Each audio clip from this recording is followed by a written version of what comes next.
सूर्य नमस्कार। सूर्य पृथ्वी पर रहने वाले सभी जीवों के लिए ऊर्जा का स्रोत है। सूर्य नमस्कार हमारे शरीर का संपूर्ण और संतुलित विकास करता है, मन को एकाग्र और बुद्धि को कुशाग्र करने में मदद करता है। आध्यात्मिक उन्नति के लिए सूर्य नमस्कार को महत्वपूर्ण माना गया है। सूर्य नमस्कार 8 अलग अलग आसनों की मदद से 12 चरणों में क्रम से किया जाता है। सूर्योदय और सूर्यास्त के समय इसे करना ज्यादा फायदेमंद होता है।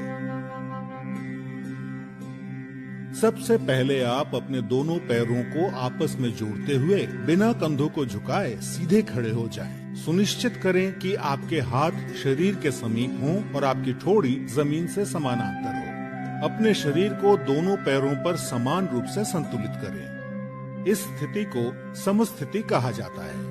पहले चरण को करने के लिए सांस लेते हुए अपने दोनों हाथों को आपस में जोड़ें और अपनी छाती के समीप नमस्कार मुद्रा में ले आएं। इसे प्रणाम आसन कहा जाता है। अब सांस छोड़ें। दूसरे चरण में धीरे धीरे सांस अंदर लेते हुए अपने शरीर को कमर से ऊपर की ओर खींचें और अपने दोनों हाथों को अपने सर के ऊपर ले जाते हुए अपने सर और कमर को पीछे की ओर झुकाएं। अपनी टांगें सीधी रखें। इस आसन को हस्तोत्तनासन कहा जाता है। अब तीसरे चरण के लिए धीरे धीरे सांस छोड़ते हुए अपने शरीर को आगे की ओर तब तक झुकाएं जब तक आपकी दोनों हथेलियां आपके पैरों के दोनों तरफ जमीन को छू न लें। ध्यान रखें कि नीचे झुकते समय आपकी भुजाएं और सर एक ही साथ में हो। इस आसन को पादहस्तासन कहा जाता है। चौथे चरण को करने के लिए एक गहरी सांस अंदर लें और अपने दाएं पैर को पीछे की ओर ले जाएं और अपने घुटने को जमीन पर सटा कर रखें। सुनिश्चित करें कि आपका दायां पैर पंजों पर हो, आपका बायां पैर का घुटना 90 डिग्री पर हो, दोनों हथेलियां जमीन पर हों, आपके कूल्हे नीचे और ठोड़ी ऊपर की ओर हो। इस आसन को अश्व संचालन आसन कहते हैं। अब पांचवें चरण में एक गहरी सांस छोड़ते हुए अपना बायां पैर इस प्रकार पीछे ले जाएं कि वो आपके दाएं पैर की सीध में हो। सुनिश्चित करें कि आपके हाथ और कंधे सीधी रेखा में हों और साथ ही कंधे, पीठ और नितंब भी एक ही सीध में हों। इस आसन को संतुलन आसन कहा जाता है। इस स्थिति में धीरे धीरे सांस लें। छठा चरण, सांस छोड़ें।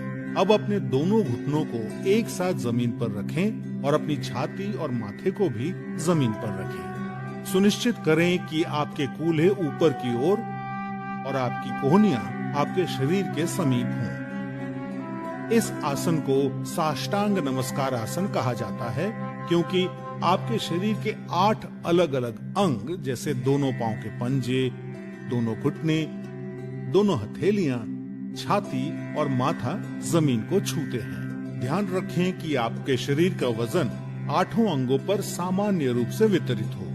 अब 7वें चरण के लिए सांस अंदर लेते हुए अपनी श्रोणी यानी पेल्विस को नीचे लाते हुए अपने सर और छाती को आगे की ओर सरकाएं और अपने शरीर के ऊपरी हिस्से को नाभि तक उठाएं। सुनिश्चित करें आपके पैरों के पंजे बाहर की ओर और टांगे सीधी हों।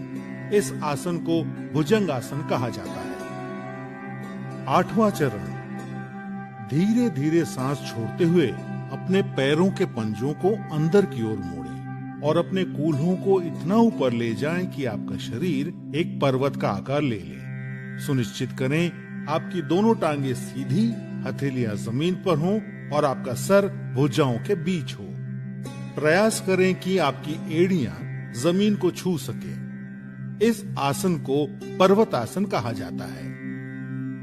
9वें चरण के लिए अपने कूल्हों को नीचे लाएं और सांस लेते हुए दाहिने पैर को आगे लाएं और अपने बाएं पैर के घुटने को जमीन पर रखते हुए पुनः अश्व संचालन आसन में आ जाएं। 10वें चरण में अपना बायां पैर भी आगे लाएं और सांस छोड़ते हुए पुनः पादहस्तासन में आ जाएं। 11वां चरण, अब धीरे धीरे सांस अंदर लेते हुए अपने शरीर को सीधा करते हुए अपने दोनों हाथों को ऊपर की ओर ले जाएं और पुनः हस्तोत्तनासन में आ जाएं। सुनिश्चित करें कि ऊपर आते समय आपकी भुजाएं और सर साथ में ऊपर आए। 12वां चरण, धीरे धीरे सांस छोड़ते हुए पुनः प्रणाम आसन में सीधे खड़े हो जाएं।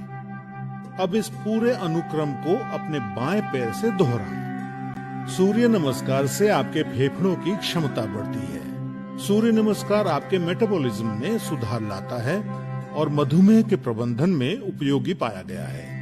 सूर्य नमस्कार अंतःस्रावी ग्रंथियों यानी एंडोक्राइन ग्लैंड्स के स्राव को नियंत्रित करता है।